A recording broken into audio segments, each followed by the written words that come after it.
Bonjour, bienvenue au Café du jeu vidéo. Alors, est-ce que cette petite pépite développée par Jumpship vous a plu? Très bien. Vous laisseriez-vous tenter par un menu du jour? Très bien, parfait. Le jeu vidéo du jour est What Remains of Edith Finch, sorti en 2017, et développé par Giant Sparrow, et édité par Annapurna Interactive, et lauréat du meilleur jeu de l'année au British Academy Games Award. Le jeu raconte l'histoire de Edith Finch qui retourne dans la maison de son enfance, désormais à l'abandon.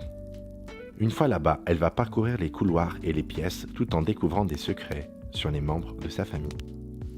Edith Finch est un jeu d'exploration à la première personne de type Walking Simulator, qui sont des genres de jeux plus concentrés sur l'atmosphère et la découverte du monde que sur le challenge et la réflexion.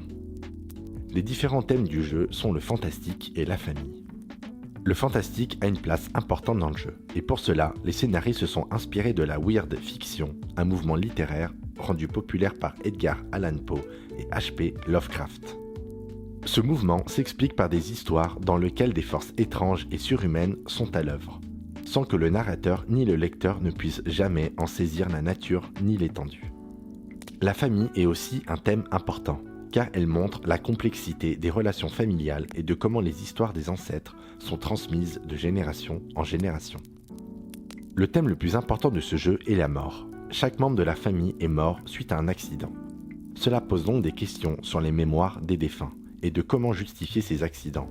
Est-ce un hasard pur ou une malédiction qui plane sur la famille? Et cette malédiction est-elle réelle ou simplement le résultat de tragédies répétées et mal comprises? Chaque histoire de chaque membre de la famille nous est présentée par un système de gameplay différent. L'idée était de ne pas proposer un chapitre similaire à l'autre. Le jeu est construit comme un puzzle et c'est aux joueurs de découvrir les secrets de cette famille. La maison familiale est un véritable personnage à part entière.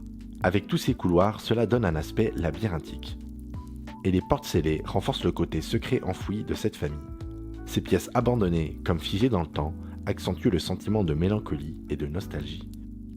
L'équipe s'est d'ailleurs inspirée de la maison Winchester pour la conception de la maison, une grande maison excentrique remplie de secrets et de mystères.